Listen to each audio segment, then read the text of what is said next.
Welcoming to the stage the teachers of the Visual Frontiers at the Stanford D School.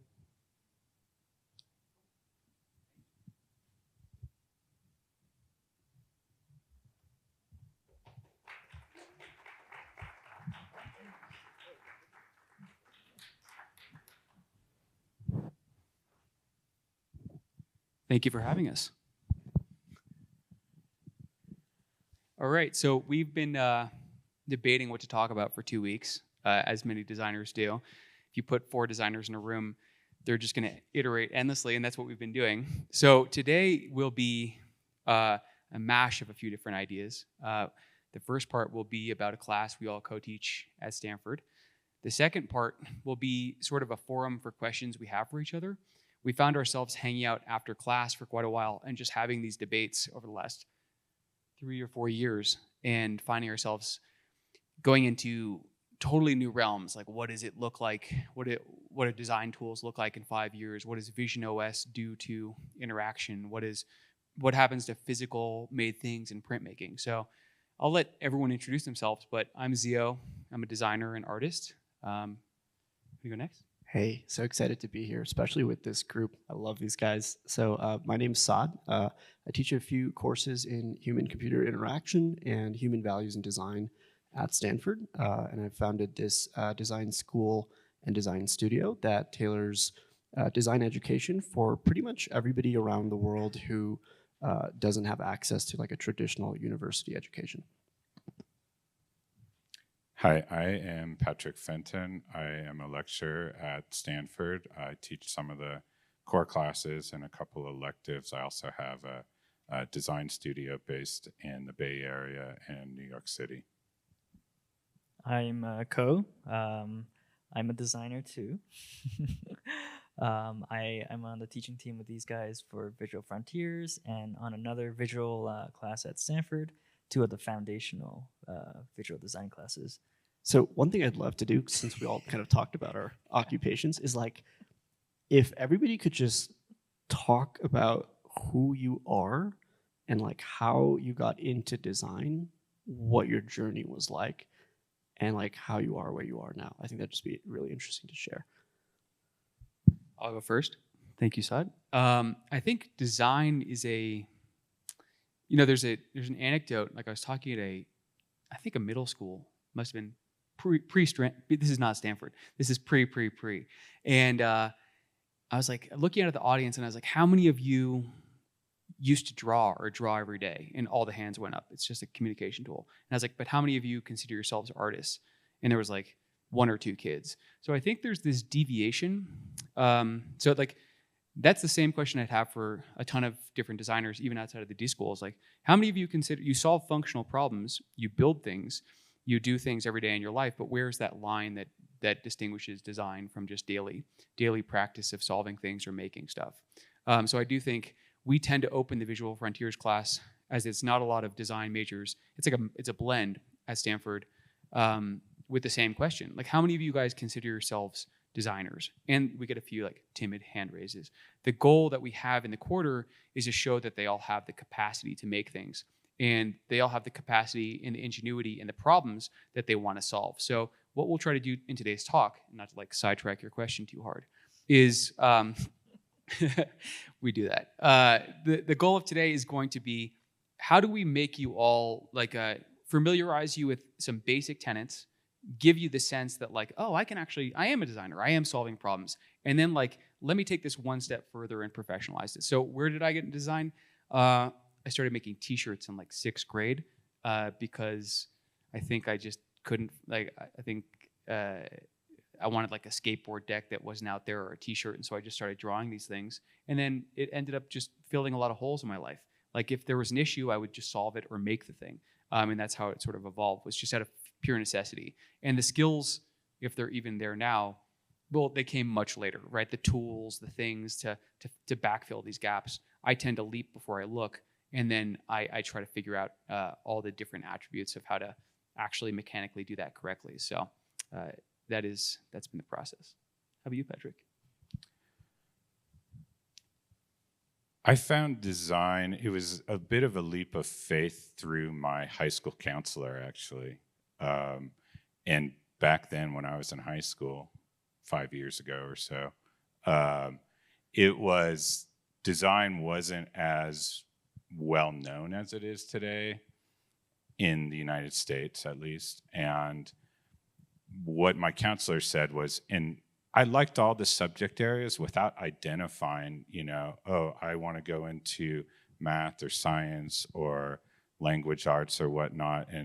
But my teachers, I guess, had conveyed to my counselor, it seems like he spends more time on the look and feel of his reports as he does on like the content. Content's very important to me, by the way. But he said, what do you think about advertising? It was literally that. So that was like a trigger for me, that looking into creative pursuits in college is literally how I found design. And then once I found it, I was hooked. Yeah, I think the question is hard to answer without answering what is design. But I think I won't go there right now. But I think I've been doing design before I knew I was doing design. And I think I just naturally found myself always on any project in any medium, always finding myself at this intersection of aesthetics and function, intentionality. And I think, I naturally emerged as, oh, this is design. I'm a designer. And I think it's a broad term that, that feels appropriate for me to describe myself as. Awesome. Thank you all. Yeah, that's a great introduction. I think what we'll do now is probably move into some slides. We'll give you a sense of what this class is about and some of the basic principles, and then we'll move into some questions we have for each other. If the clicker works. It doesn't look like the clicker is working. So in the meantime, while we're making the clicker work, I'm gonna ask Ko a question, because I think while we do this, All right, go for it. yeah, while we figure it out. So Ko's a filmmaker and a cinematographer, right? And he's he's building an AI product right now that's kind of in a controversial space. It's taking I don't want to speak too much for you. I want to talk about your transition of realizing, maybe in film and other things, where you realize the tool is gonna die, and you need to jump to the next boat before it sinks. Mm-hmm. How many times has that happened, and how are you thinking about that with building your product? What's the wedge? What's the decisiveness, and where do you see film going? Yeah, I think okay, as a filmmaker, I've shot across different mediums. So probably the first films I did was mini DV. Yeah. And then this is right at the transition of when people were figuring out how to do HD on mini DV. So this was HDV, they called it. And then I moved to, non-tape media, so purely disc. And then, I've shot some 35 millimeter films, but I honestly think that when I'm interacting with these AI and Gen AI tools, it just feels like another camera to me. And it's okay, I'm shooting real life. I'm shooting in, okay, the clicker works. We can continue. Yeah. But anyway, I think, I have a lot to say about this. Okay. Maybe we do this first. We'll do this first. Yeah. Okay. Okay, so we're going to jump into the course that we teach, Visual Frontiers. So there were a couple things happening and not happening at the time that we created this course. So going back almost 10 years now, the design program at Stanford had been very physical product focused, but maybe going back 20 years, a lot of people started focusing on digital products. Also, increasingly, there was an entrepreneurial spirit, and we were looking for a way to serve the needs of those students. And then luckily at the time as well, there was a campus-wide call to improve visual literacy on campus. And so we thought, okay, maybe not even just visual literacy, but what's it like to write visually? And so then we focused on this idea of visual instincts and how can we improve people's visual instincts so that they could communicate effectively. And so then that led to this course, Visual Frontiers. And Visual Frontiers is a course where, the idea is that the platforms where we communicate are constantly evolving, right? We get new platforms to communicate across all the time, but the fundamentals of visual communications evolve much more slowly. Maybe go back a second to this slide. So this was like a book that we found at the time that we were creating the course, this digital design theory, and it traces the march of technology and design and how they're interrelated, starting with like grid systems that led to this Swiss international style, the first graphical user interfaces, programming art, which was like a Bruno Munari exhibition with Olivetti, the mother of all demos in the 60s, where the predecessor for the personal computer came out, followed by, Apple Computer changing everything, Adobe Photoshop changing the way we communicated, digital type, and then spring forward to today. And so when we were first making this course, we also made a video. This is a 6-minute video. We're not going to show you the whole thing, but we felt like the video kind of conveys what we felt like were some of the elements and principles that would arm people with better visual instincts. So we'll play part of it.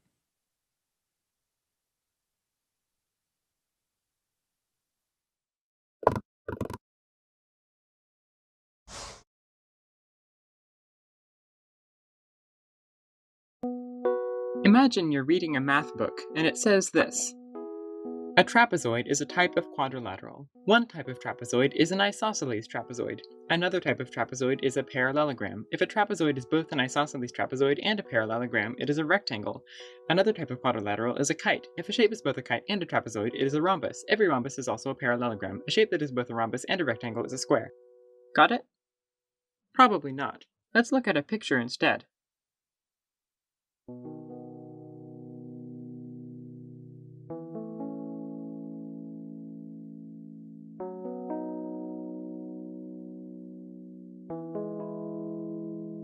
Why is this easier to understand? In this diagram, you can see both the big picture and specific relationships. Your eyes can wander around the image and take things in whatever order is best for you. All the black shapes look similar to each other, but different from the rounded rectangles, so you can easily differentiate the things from the relationships between the things. Visually putting categories inside each other helps us understand complicated relationships, and it also helps that the more specific categories are lighter. Finally, you can actually see the shapes. You don't have to rely on your imagination. In short, this diagram is easier to understand because it's visual, and there are many things that visuals are good at, while words aren't. Visuals can connect things and separate others, and do that in many different ways, with lines, arrows, boundaries, color, shape, proximity, and more. Visuals can display large amounts of information, letting you see the overall picture and specific data points. You can notice patterns for yourself, and the visual can also point things out for you. Visuals can guide your attention, either explicitly or implicitly. Many visuals can be instantly recognized, no matter what language you speak. Visuals stand out from text and draw your attention. They can give you an immediate emotional response. And while words are fundamentally a one-dimensional medium, since you see or hear them one by one in a line, visuals can take advantage of 2 dimensions, and use things like size, shape, color, position, direction, and even words themselves to represent whatever you want. Visuals can be synchronized with audio, and, unlike words, visuals directly represent a way people perceive the world. What does all this mean for you? The skill of creating good visuals can be useful for many things, such as branding for yourself or a company, presentations, So Patrick, yeah, this is online, right? Yeah, so we could post a link to this video, but you get the gist of it. Essentially, what we're saying and what the video was about to say was that all of these things, committing these best practices to memory, is essentially arming yourself with better visual instincts. We could go to back to the slides. And one of the four of us have come up with exercises that are an extension of this video too. Like, we do a ton of misinformation exercises in the class now. Like, grab something from the news and use all these principles to design it like a propaganda poster for something that you don't believe in, right? We do a lot of like inverting of process. We've done a lot of like weird mini film festivals where like the students have 30 minutes to make a short film, which is a time-bound thing. It's like reinterpreting Cinderella. So we do a lot of like reinventing of fact, reinventing of trope, so that you can really extend your brain and your design sensibility to like arm the other side, or use your language to make that super elastic. Could you take us back to the clicker, please? And so I know what the next part is in the presentation, so I'm going to start speaking to that. So essentially, we wanted to address two things. One was this sense of, we almost had it back. This entrepreneurial spirit that we're seeing of people wanting to kind of take ownership of their own products, while we also wanted to like improve everyone's visual instincts. Part of what is behind the title also, though, is like, our theory was if we help people improve their visual instincts, they could communicate across these constantly changing platforms. But then part of what's behind our title is like, with all these tools, these AI capabilities, and AI's ability to communicate, to have great visual instincts, like, why are humans important anymore? But then to address the entrepreneurial spirit, we decided to make the course like a choose your own adventure course. So could be that you wanted to just improve your online portfolio. It could be that you had a company that you wanted to start, any pursuit, but everybody had to choose a project. And then it was almost like a startup starter kit, So we try to divide it into identities. So come up with like a vision, extend it into a narrative, what kinds of information would support that, and what kinds of interactions would you need, whether it's an app or any other way that it interacts with consumers, customers, or users. And so this is like the framework. And so we're going to quickly go through and just share some examples about, we get started really quickly into coming up with high-level mission and vision. Maybe go to the next slide. We get people sketching right away. And this is like another thing that's important about our approach is like, let's like design isn't something that's just done on a computer, right? So let's use paper and pen and just generate ideas. To give you a sense for how people focus, this is a student just from this last spring, and he focused on a restaurant, doesn't really exist, but a restaurant that was set in New York City that was about the in-between spaces. And so this was a lunch restaurant, but he really focused on this idea of in-between. Since he graduated, he's actually a chef at a restaurant in New York right now. This is another student who was a math major and really passionate about math and spoke eloquently about the beauty of math. And he was like, why is that not reflected in the math department? And so, inspired by the Swiss International style, he made a series of posters to promote courses and concepts in math. The next project the next bucket that we're going to talk about is narrative. So we do all this in 10 weeks. And if you are looking to do a project, just a little footnote here, we're going to do office hours afterwards. So what we do is we'll sit with you in office hours and we'll run through your idea and we'll run through these 10 gauntlets. The course is divided into 10 weeks, so it's really fast. But for narrative, we're like, okay, how do we tell you about what narrative structure is and how to create empathy and how to build a compelling story that gets, whether you're building a shoe brand or whether you're making a nonprofit. So this is all like, it's like a startup boot camp for brand that happens in 10 weeks. This is a video by a student we had last quarter as well, who created this whole, if it works, this whole stop motion animation for a nonprofit radio station. So like, I think I think what we are trying to say as educators is if we can grasp onto your instincts, your proclivities, teach you why you like what you like, how to copy what you like, then you can start to reverse engineer it and back it out and start to follow a process that helps you build your own language and voice. And so I think what Asia did here, the student last quarter, was she started with a ton of reference material. She started copying things, adjusting them, experimenting in new domains. And this was ultimately her narrative project, which kind of blew us out of the water, which was like I think 6-minute music video for the radio station. Yeah. And I think what's interesting about the most recent session we had with the class is that for the narrative project, not everyone can draw like Asia. But because of all the generative tools out there, a lot of the students created videos, created graphics out of Gen AI. So I think that's like a very interesting place for people to be able to tell their stories. And I think I just wanted to throw one more thing in there. So I just released, Zio kind of hinted at it, but I just released a product. I run a company right now. We make generative AI products and films. And we just released a beta version of our latest filmmaking product. And we have filmmakers all around the world making movies with it right now. And I just wanted to share one movie by a Spanish filmmaker. His name is Gami. He's based in Barcelona. It will show you what's coming. So I'll show you. Can we dim the lights just a little bit? It was dark in his arms, and I lost my way from the dark stream of joy. It seemed to say so.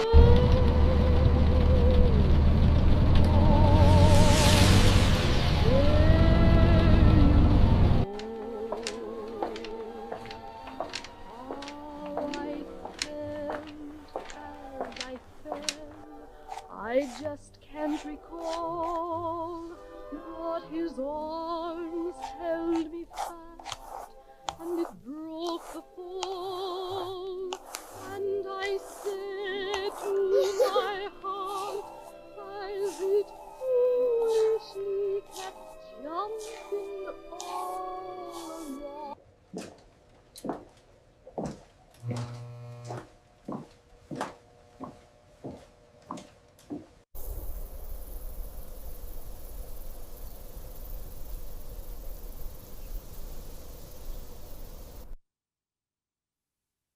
Yeah, so that was fully AI, not a single real shot, and created in 1 or 2 days. Yeah, so I mean, this past month has been incredible. I've been getting, we have about 20, 30 filmmakers using our tool right now, and they're making films of all genres. And it's just a very fast and exciting time. So I think, and I think students are usually, on top of this stuff. Yeah. And I think as educators, we also need to be on top of what's coming. So yeah, I just wanted to tease this. We can talk more about it. Yeah, you have to reevaluate everything when you start. Like, how many of you have seen the Will Smith pasta video? This might be a deep cut. All right, that was like 6 months ago or something, maybe 7 months ago. Now these tools, now we're like talking about prompting architecture being different. We're talking about the idea that film studios might like start selling prompts or selling digital editors in order to like you could upload your concept and then you'd add A24 as like a widget that would edit your concept for you for a price amount of tokens. Like there's no way. I mean, so like as sitting in a classroom, we can't tell them it's cheating not to like use these things. We can't tell them like, and yet it's a medley and it's like super, it's scraping a wide panoply of things. Yeah. So it's, but I mean, I'll just add one caveat, which is, it's not. So I think one thing that the AI companies are doing wrong is that they make it look easy to make this stuff. It is not easy. It's hard. I mean, this is a professional filmmaker with decades of experience. And when you put this tool in that person's hands, they can make art and tell a story. But like, I think it's wrong to think that just because we have this, like if I wouldn't be able to make that film. That's his film. That story is a product of his life experiences. Like that represents how he sees the life. So I don't want people to think that, oh, AI this is not his story. This is 100% his film, and I give him Gami 100% credit for that film. And that's the piece about instincts that we're just going to see recurring probably throughout this conference too. It's like that's what we've been working on for like decades. Like, how do students develop their instincts or their intuition? So you said something right now, like this is a professional filmmaker that you gave this tool to. So I'd have this question, just like open question for you all, like, so what is intuition in this new age? And it's like, what is our responsibility to kind of cultivate and shape that in courses or for students if these tools are available? Well, I think my quick answer is I think people get too stuck on the medium. Like if you give him $1 million and a full film crew, he can make this. So like what you see is not. I mean, it doesn't matter. I think people get lost. Like, okay, it's digital, it's analog, whatever. But your taste for this stuff doesn't change. So I mean, and this is what I feel like as a cinematographer. I've only shot live action films, but when I'm shooting, like if I were to shoot a computer animated film, I would carry the exactly same attitude and exactly same visual instincts as I would be doing in a live production. So, I think people who don't make things don't realize that like it carries across whatever medium, including AI. There's a crazy little anecdote I'm going to throw in here for the mix, and I encourage you all to look up this paper that was published a few years ago by the University of Oregon, and they were looking at Jackson Pollock's paintings. I'm assuming the audience is familiar with Pollock, a bunch of paint splatter and whatnot. They found that the nervous system was like felt calmed by looking at certain Pollock paintings. So they dug a little bit further into it, and they found that it was actually a distribution of dots that was like a mid-range fractal that matched our eye, which is also a mid-range fractal, and that triggered like shimmering aspen leaves or like the sound of birds and trees. They actually like physiologically trigger us to do certain things. So what I think is going to start happening is you're going to be able to like essentially like optimize your AI reel or whatever it is, or a shot to like trigger a nervous system soon enough. Because we have a ton of data and a ton of like, I don't know, it sound too dystopian here, but we're going to be able to like calibrate images in order to like affect our biology effectively. And like Pollock came about that because of, gravity and dropping paint from a certain thing. I think he like probably stumbled into it. But like, what if we can like actually trigger physiological responses based on different frames or different things? And that's what I think digital design has approximated for years. And I'll like twist this 1 second too. We all had a conversation. I'm sure everyone in this room has used the pull to refresh thing on Twitter, right? Or pull to refresh. We had a conversation last summer. We're like, where do we think that? Like, we know where it comes from and who designed it, but why does that feel like? Does it have something to do with our relationship to looking upward? Like, why is that a clean slate? And like, where do these actions, right? Like, whether they're based in making our nervous system feel calmed, or whether it's based in like pulling something down, like, why do those actions, and I think this is for you, like, where do they come from and why do they feel so native in a way? Yeah, and we'll dive deeper into that when we get to interaction. But I think the question is like, what is like informing our intuition, right? And it's like, I feel like students are now coming in being influenced and conditioned, like even before we start speaking, right? So it's like, if everybody's using these interactions before we start talking about them, they've clearly got this like comfort with it, right? And that behavior, it's like a question for us is like, how much of that is like nurturing, like, yeah, just do what feels natural or organic, and how much of it as educators are we saying like, oh, this is right, this is wrong, and like bucketing things? Because I think we can't do that anymore. Like, these things are just, these technologies are like too intimate and like too connected to like how we operate naturally now. So it almost feels like, to roughly answer this question, it's like reversing the model of like how we talk about these things from like we are right and we know what is correct to like, actually you're the user, like you're the human, you talk about where does this intuition come from. I mean, even you told me the other day that like AI was now a better designer, like a better interface designer than you were. Yeah. And I think it's the case for all of us, but like it's the era of approximation. Seems like it's over. Now it's an era of like, here's best practice, like best practices are universal. How do we deviate from those? Which is like interesting to, I don't know. We're getting sidetracked. let's see what's next. Okay, information. Maybe we can fly through information, but the idea is whatever your pursuit, right? We've now kind of established a look and feel. We've extended it to tell the stories that are important, and then, what are some of the metrics that make persuasive cases for this thing to happen or convince audience, whatever it is. We love to use this example of the Feltron annual reports as data that tells stories. So the Feltron annual reports was a designer named Nicholas Felton who made these reports every year, and using this annual report language that essentially reported on his life, like how much music he listened to, how many miles he ran, what did he eat, and people just like ate it up, literally.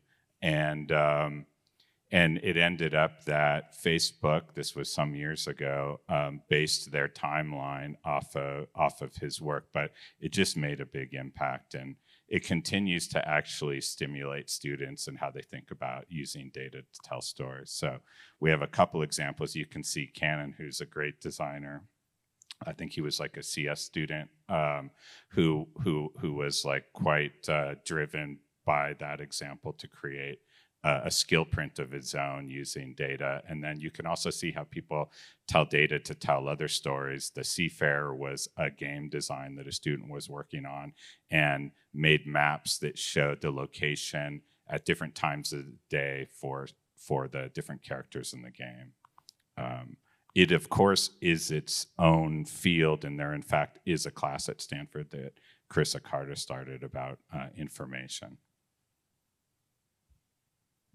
Interaction. Okay. Well, it looks like you kind of prompted this question. So, if we go to the next slide, this is an example of a really great example of a student's work who is essentially trying to figure out how to remediate food waste in the Bay Area. They made this application called Pantry Pal. So, what we do in our course is like day 1 or day 2, students kind of propose what they want to work on, and then this entire sort of flow that we're going through is the flow that we give to students to say, if you follow this process, it'll help manifest your ideas. So a student, Ja Lin, who is just a spectacular student, developed this idea, made it go real in just 10 weeks. And it essentially is a really important note to show that like the history of the course and the history of visual instincts as it relates to interaction design and digital design has been this tangible thing. Like, okay, we're going to look at either a physical product or a digital product and look at all the interaction points. And what's happening now is we're actually moving away from this, where a lot of the tooling that we have is actually a lot better than like humans are at creating interfaces or creating sort of standards. So there's this shift that's happening, and this question that we're asking students to focus more on now, which is how do we go from thinking about interface design to just think about what is the human interaction or what is the human sort of experience around problems. So a simple question I could ask you is, how many steps do you take to watch a video on YouTube? So let's say you open up an application, you type in a query, then you see some results, then you press, on the screen, there's a video, then you press another button, and then you rotate your phone. It's about 6 steps. And historically, that's how you watch videos on YouTube. TikTok gets introduced, and if you ask yourself how many interaction points it takes to watch a video, it's not more than 1 or 2 interaction points. So you open up the app and you swipe. So they just kind of cannibalized YouTube's entire business model by saying, we're going to actually make the decision for you, and you will no longer have to make the decision as a user. So when we're trying to teach students about how to think about what do interfaces look like, we have to now kind of back up a little bit and think about all the choices that humans were making in history. We're no longer making the choices, and now there's these models behind the scene, which we'd call invisible interfaces, essentially, where data models are now making the decision. So this, I would say, in the last year or in the last decade was one of like our pride projects of like going from 0 to 1 in 10 weeks.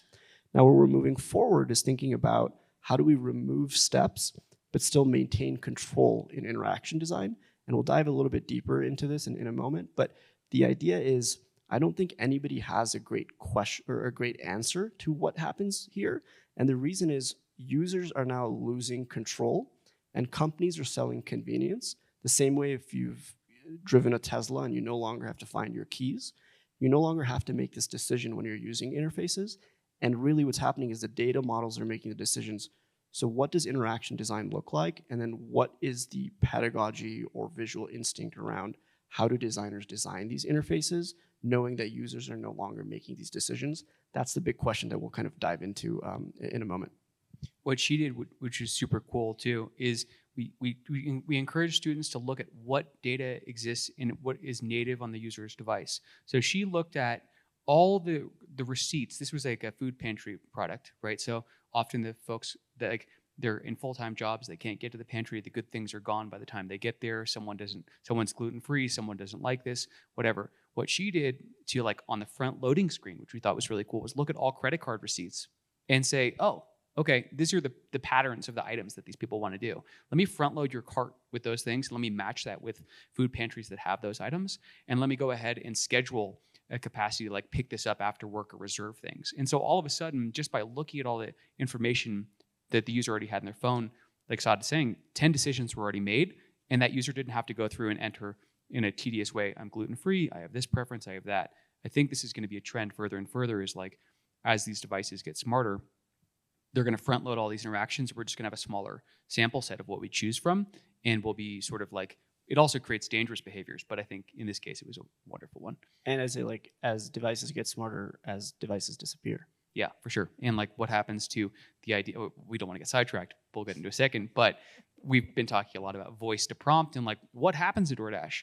Do you really enjoy the interaction? I know it doesn't exist in Aspen, but like, do you really enjoy the interaction of filling your cart or telling your Instacart shopper that like, no, let's replace that product? Absolutely not. These are still pieces of tedium that we don't really want to play with. And so what happens to these products that are like really web to fulfillment engines? And yeah, we'll get further into it later.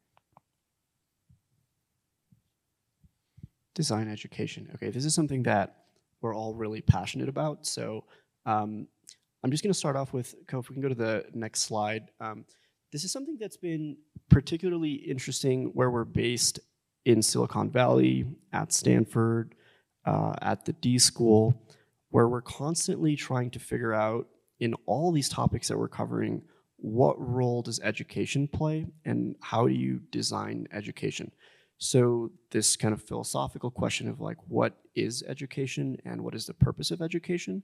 And how do we leverage understanding that education is also designed? This is the prompt that I essentially worked on to build my current company, which is a design studio and a design school called DFSG. And there's this question that became interesting to me when I first visited Silicon Valley, which was how disconnected Silicon Valley was from the rest of the world. So most of the interesting kind of things that I was learning about were like in books or on YouTube videos. And the professors and the people who had kind of gone out in the world and brought their experiences and shared them in the classroom. So I became curious about, well, this is all happening in this formalized institution, but what are all the people that are not going through formalized institutions doing, and do they have access to this type of education? So in that, what I learned is essentially more than 40% of people are dropping out of universities, and over 60% of people in the United States cannot afford university education tuition. So I started looking into design just globally and education globally. And I built this platform essentially for everybody that did not go to a university to go through the same design education that we offer at the D School, but opened it up globally. So we operated in 25 countries and had about 500 students from across the world work on identifying what are the greatest challenges that different places and different humans are experiencing, and what could design do to help? So this question is really important because we're all recognizing this shift. Some people might call it product market fit or founder market fit, but the best people that are prepared to solve problems are the people that are actually facing the problems themselves. And we've got this history of kind of talking about problems from a distance. And this medium essentially, I learned more, I think, than anybody because I got to see just how the whole world is thinking about large problems and how are people solving them. So if you go to the next slide, we asked pretty much globally what was the biggest challenge that students were facing. And I'll give you a second to I'm going to ask you the question, what do you think is the biggest problem in the world right now? And just process what you think that might be. I asked the whole world what they thought the biggest problem was, and to my surprise, the biggest problem globally that was mentioned was patriarchy. So how do you solve this problem? So then we deployed 500 students across 25 countries to leverage design thinking to solve this problem. Now, I spent 2 years on this. I have not solved the problem. But let me tell you about how creativity works. God, you got to work harder. Thanks, Kyle. I'll talk to you about how creativity works. So we think about the human experience, all the challenges that we face, and we ask people to literally leverage their stories, their lived experiences to dive deeper into what can be improved. This group of students in South Asia identified that to go from home to school or to work or to anywhere, they had to get permission from their brother, their father, the entire country's drivers, like Uber drivers, cab drivers, were men. They thought, what if we just made a carpooling service for women by women? So they introduced this concept called Rahi. And the way we operate is essentially, this is a global problem. How do we train more women to be drivers? This is a very male, man-led field. Over 90% of the world's drivers are men. So how do we train more women to be drivers? And how do we use this global community to support and build this idea out? The reason I show this example is it's something that I don't believe can happen in kind of an isolated classroom or an exclusive place. I think this type of education, this type of process only works with global inclusivity and this global collaboration. And I think as the world essentially becomes more and more polarized, as we're noticing, I think design and design education plays such a powerful role in both bringing the world together, to bring ideas together, but then not just talk about them, actually build products and services that solve these problems. So that's what we do at the D School. I'm inspired by that, and that's why I've built this company called DFSG. That's what we're doing. Just wanted to share. And also open it up to some of the greatest educators I know. I mean, where do you think design education is heading? What are you seeing in design? And just your experience being at the D School and at Pratt University and outside of there. I guess for me, I've always thought that design education is experience of some kind. So learn by doing. So just get what I love about design for social good is in fact that you're working on real world projects, but having projects that reflect that have aspirational goals where the work that students doing is as close to what it would be out in the field, and what are the different ways that you can do that? I feel like I'm always struggling to make that reflection and then also just to keep up with things as they're evolving. I wonder, just listening to your response, I think one of the things I like about design is that it's not a licensed field. So you're free to, I throughout my life, I've always had this tension between wanting to be I had a phase where I wanted to be a ship captain. Okay, that's a licensed field, and I didn't want to do that. So I always found myself being tugged towards non-licensed fields, the arts and design. But then I'm also thinking is there a benefit, because the role of the designer is changing, and when we start doing more impactful projects, I'm wondering if it makes sense to have how doctors have what is it called, the Hippocratic Oath? Yeah, that kind of thing for designers, do no harm or something. I don't know. I'm just throwing it out there, but it's just a thought that's crossed my mind. I don't want to have to get a license to call myself a designer. However, I also do see benefits to like designers subscribing to certain set of ethical standards.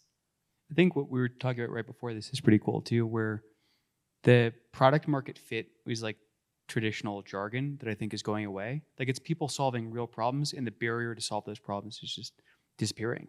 And so I think what we were saying is like the proximity to issues really makes you the best candidate for finding a solution if you can just be clever. And so I think what we've been really captivated by is like skipping the superfluous issues. And like I think what Silicon Valley is notorious for is these non-problem things. Like there was one called the Juicero, which was an overbuilt juicer.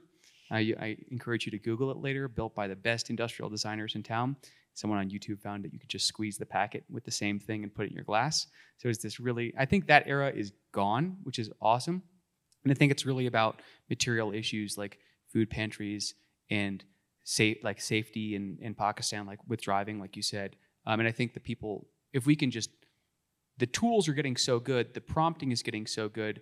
If we could just teach people the framework or the gauntlet to run their ideas through, like Saad is doing, which I think is so admirable, then it's in anybody's hands, and maybe Coke can give them a license afterwards too, which is great. But I think you guys can, I would love to get a license from you guys. No, but I think it's a great idea to like have a check mark that this is like gone through some sort of gauntlet. But I think we're going to watch the public forum become the determination of like what's important in crowdfunding, and like it's the proximity to these issues. Now, like I want to actually just stall on this for 1 second. One thing you told me is the phones versus tablets.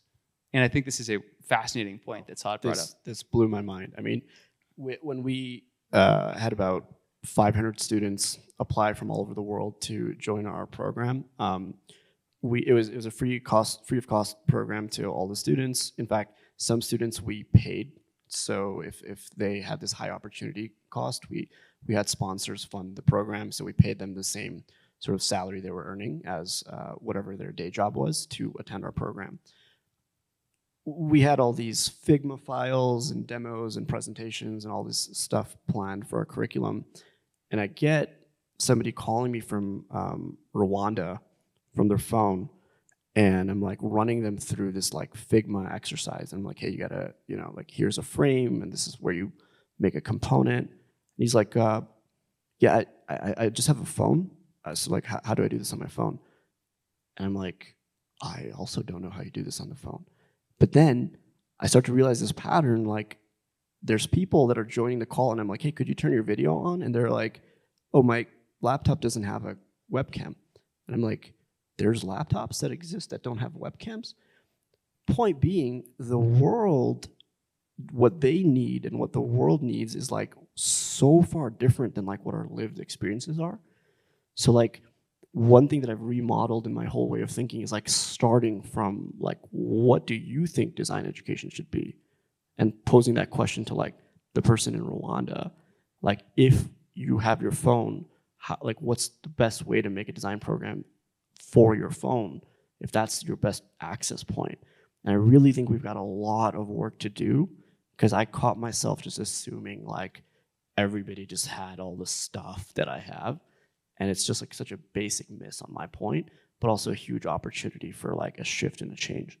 I think it pushes the skills back on drawing, because now you can render something by paper, take a photo of it, and the product will be made, right? And so like all of a sudden you're not going to, I think it's like, it's about the problem, the gap is just disappearing. It's about the problem and about the ability to like render it in your mind's eye, I think. And that's going to become more and more. So that like puts the onus on what Patrick is saying, which I think is fundamental skills and instincts. Yeah, absolutely. So I was thinking, when I was like, what is design education, or how do I think about it? I was like, oh, I need to plug one more thing. And I was like, oh no, that's coming next. And this kind of builds on what Zio was saying about drawing, right? And like we are constantly encouraging our students to use pens and paper, but as well as just drawing, and we're talking about like things that are happening around the world, but one thing that we're losing around the world but has existed everywhere is craft. And I think that there's still an element of craft that's important in design. And I feel like that craft could be very technology forward, but that it should also reflect like age-old crafts, right? Stone cutting, whatever they are. And so we take a break from this, like, hey, give shape to your pursuit. Sometimes we wear students down on this 10-week sprint, and like in the middle, we're saying, let's take a break, make an expressive work that we can produce in a limited edition. And so it could be just about anything they love. We vote and produce one of them. Often we make a hoodie, sometimes a poster. It could end up being like skateboard decks or something if that's what everybody wants and we have the budget. But a lot of the times people that turn their attention on the course and make apparel for the course because we're voting, and that's what they all share. And so this slide is something that we're really proud of at Stanford. It is the recent creation of what I had been pitching as a visual makerspace. And I think that we've long had this design build spirit, and you can see it in the world of coding now, and you could see it going back decades with like the machine shops and wood shops and product realization lab, which I think is like a cornerstone of the design program. But we hadn't had a similarly expressive space for visual design. And so recently we have started this space that has letterpress printing and risograph printing. And we've operated a little bit below the radar as we kind of get set up, and we're still sort of in early days, but we decided like, oh, we want to have kind of a coming out party, if you were, and so we invited Amos Kennedy, which just he's an artist and printmaker, letterpress printer, whose work really exemplifies a lot of the things that we care about. He's made a lot of social justice work. He celebrates other people. He elevates small organizations in the work that he does.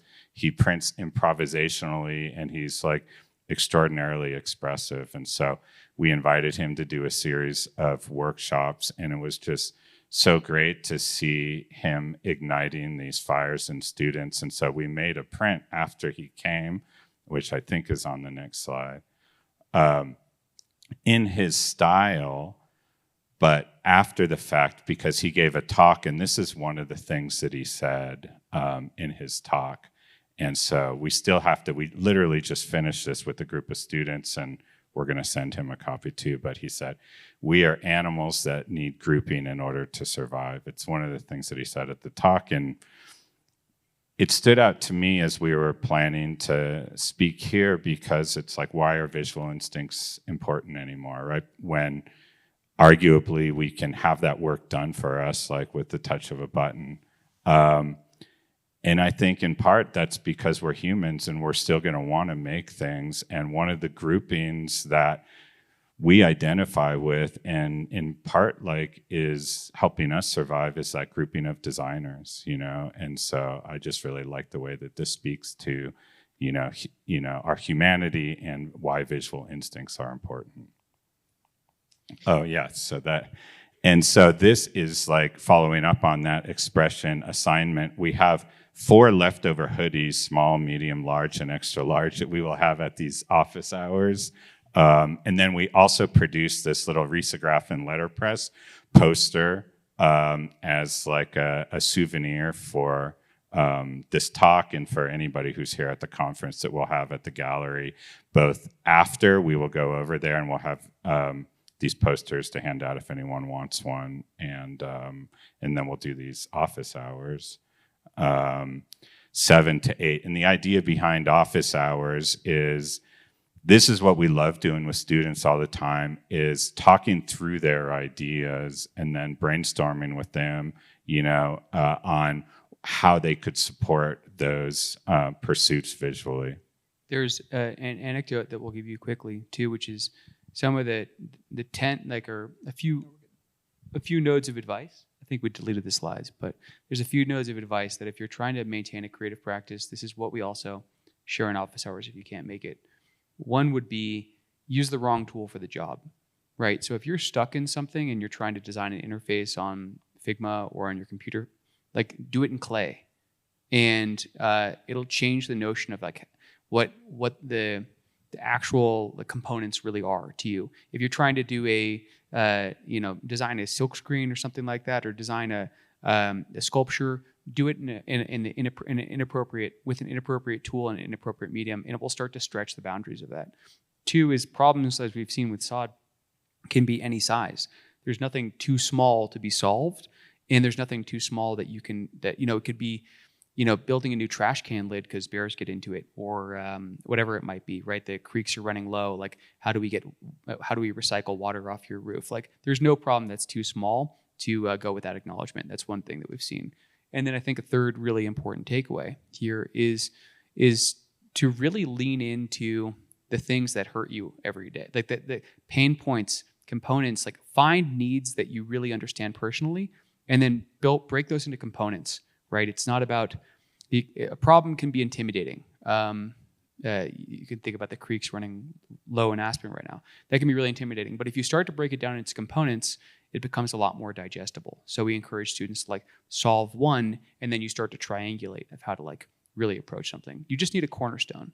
And we just encourage people to start by listing out the issues, and then using the wrong tool for the job, and then make it a habit of solving it a piece at a time. And all of a sudden, the solution might come into sight. And cool, I just want to do a quick time check. Where are we at right now? There's a couple questions. We have 15 minutes. 15 minutes? Okay, Yeah. so I've got some big, what is the meaning of life type of questions. And I think these are the right folks to attempt to answer them. So I'm going to open it up with the big question of what is design?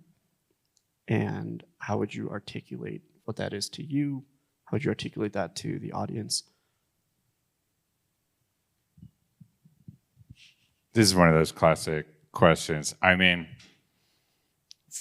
for me, I encourage people. I feel like these answers are individual. So that's part of what I love about teaching, is working with students to define what design is to them and how they see their role as designers, and coming up with, again, we have processes that evolve over time that we use as teaching tools, but I think as you mature in your design practice, your process is increasingly personal. I mean, I think there are universal good practices, but I think that there are a lot of nuanced differences that are valid in terms of what is design.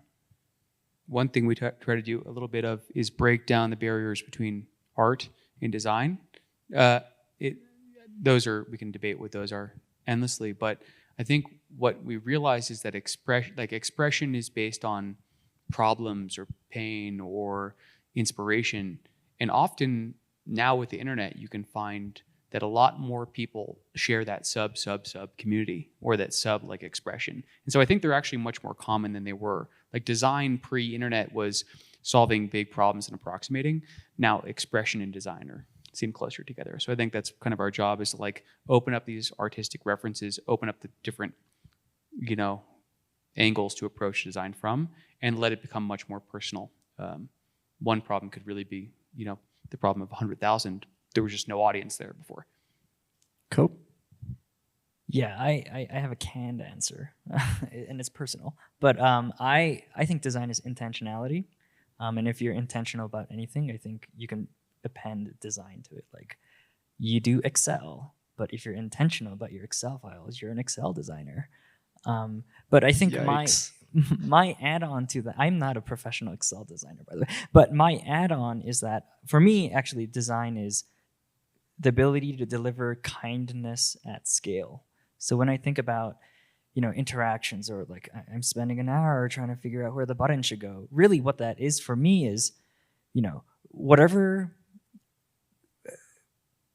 I'm doing it out of kindness, you know? I mean, you can do it to optimize for clicks or ad revenue, whatever. But really, for me, the primary motivation is, okay, I want to make things that make people's lives better. And that stems from a place of kindness. And I think a good designer should be able to do that at scale. So for me, and scale means many things, you know, technical, making sure it has money, like many things. But yeah, that's what design is for me.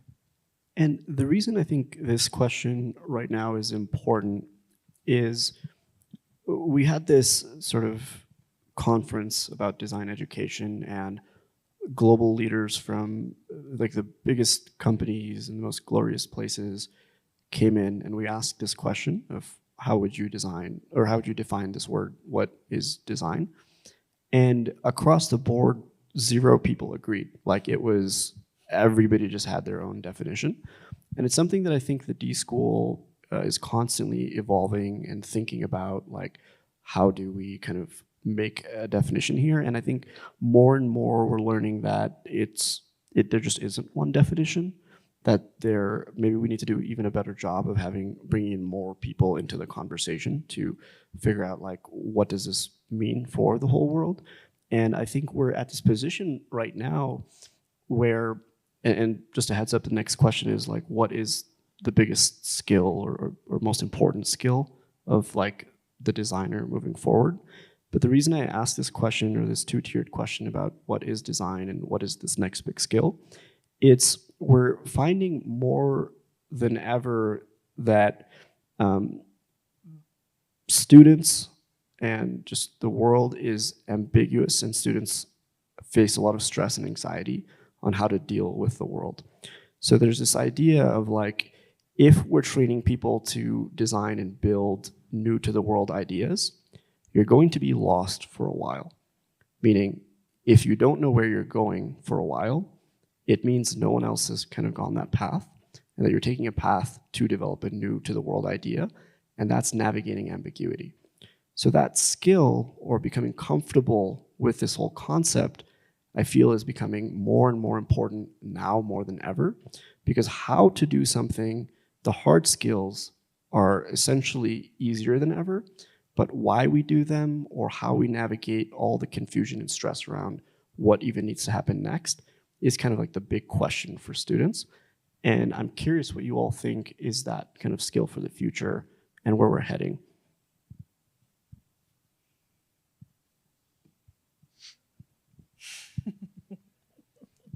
I really think it depends on your background. You know, I mean, there's that classic T-shaped idea where you go deep in an area, and that's where I think, like, craft plays a role as well. I think, you know, most of the time we're members of teams. I feel like if you're making things on your own, or if you want to be a project leader or manager, then I think you really want to be a generalist, you know, and then I think you want to absorb things across different disciplines, but we need a lot of specialists as well. And so I really think, again, my answer is almost always, like, there are these different points of view, and it, like, differs across different people. There's that parabola of, like, blissful. I think one of our co-teachers, who's incredible, came up with the term inchoate unconsciousness, which is when you're doing something that you've integrated the rules with your intuition, right? But it's like you could think about Bob Dylan or one of these extraordinary performers who, like, it's seamless, right? There's the rhythm, there's the inherent beat, but there's the purity of expression in there. I think there's a parabola to, and I will answer it, I promise, but there's a parabola to learning. You, like, jump into something, you're excited, you don't know the rules, you just want to express yourself. That's our job, to put, like, fuel on that fire. Then you start to learn, oh my God, this is going to look better with more depth or more shadow, or Patrick is going to help me touch up the type or understand things, or narratives do have a shape, or wow, certain buttons do help people click on them better. There are best practices.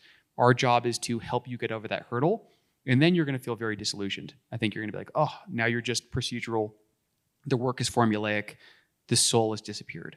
Our job is this inchoate unconsciousness, which is the tethering of the two. So I think maybe this is flawed, but helping students go through the willingness to go through that. And that's just not one parabola. It's like a sine wave. You're going to keep having to go through that through your entire creative journey. I think it's our job to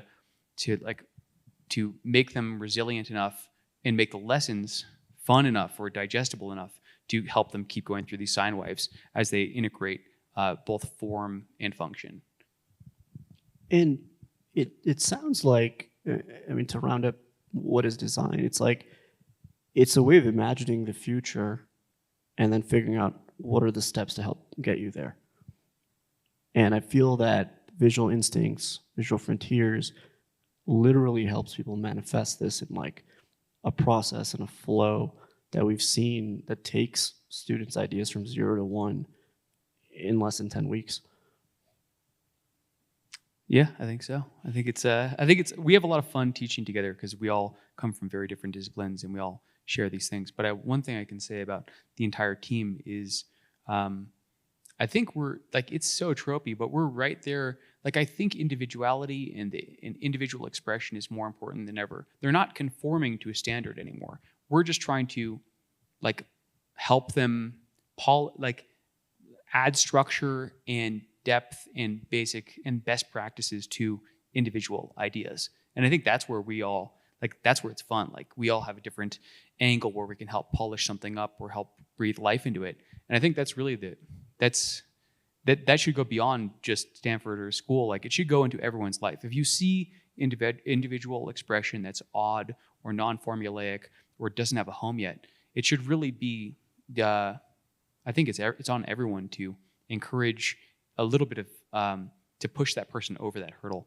And I think this is where like it applies across the world and across all different disciplines, but I think it's a universal push.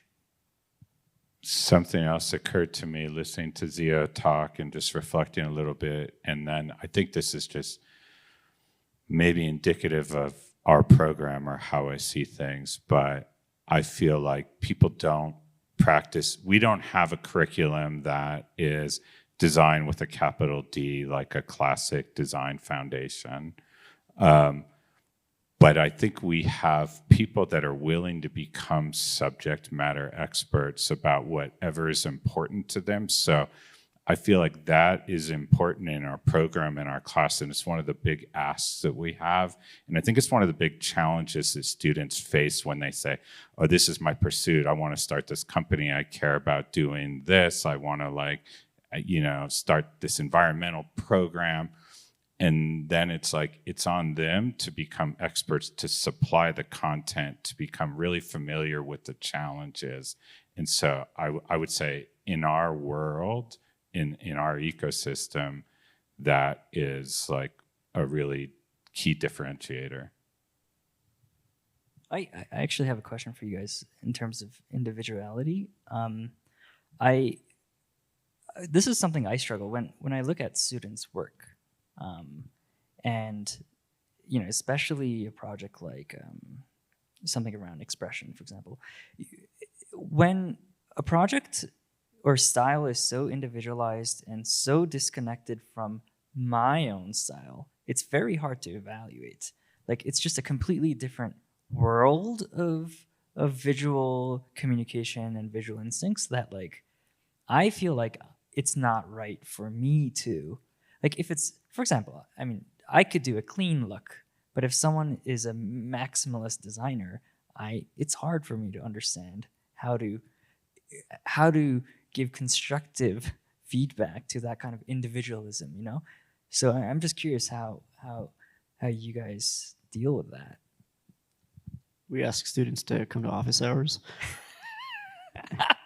By the way, I really hope we've got to figure this out where like you all just join our office hours that we do with actual students. It's just so much fun because, yeah, we're all constantly dealing with that. And then Zio will say something and like really inspire people and the students, and they'll be like, oh my God, like I want to do what Zio said, but like I don't know how to do it. And then Patrick or I will be like, okay, well, here's like a type scale or like a grid or a layout to like help you get started. And there's this constant sort of balance of kind of introducing a method or like the foundations, but not getting too stuck in that like creating room for students to like explore, fail, drop some paint on the ground. And I just love when Zio does this because it really like pushes students to do work that like even they themselves cannot like imagine that they're capable of doing.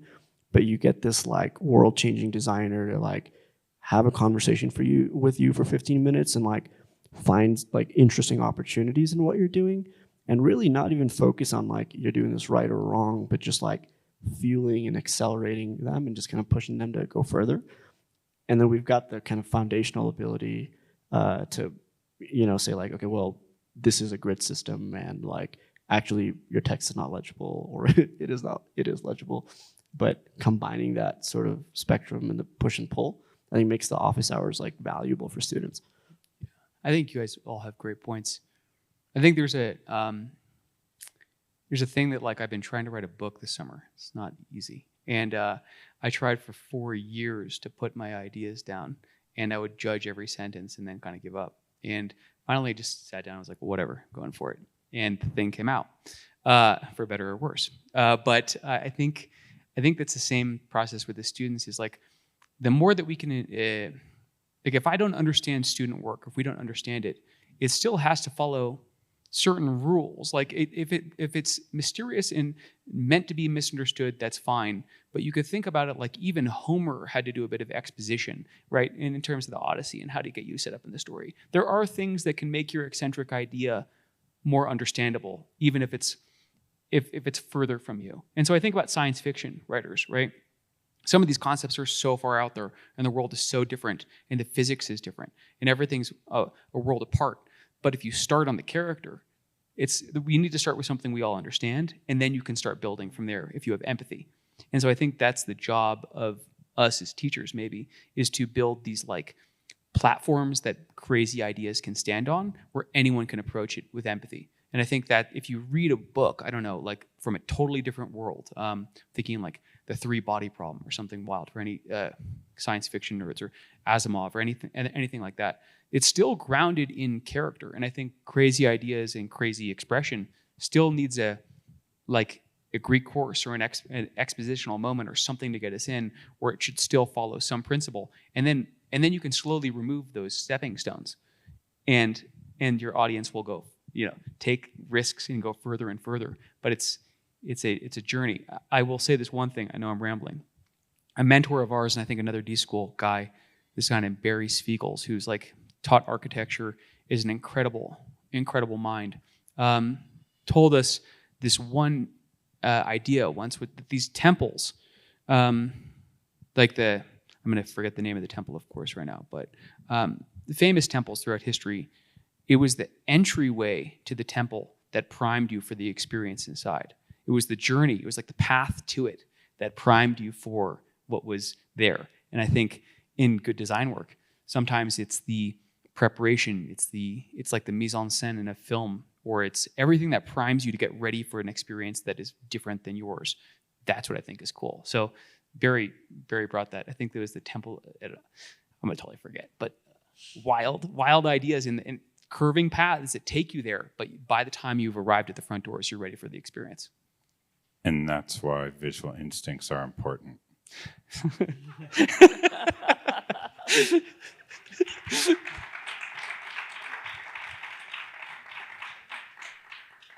Cool.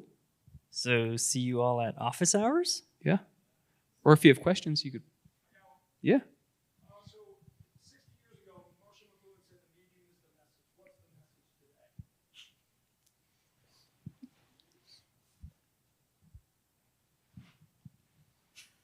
This is a great question. Who wants to take it?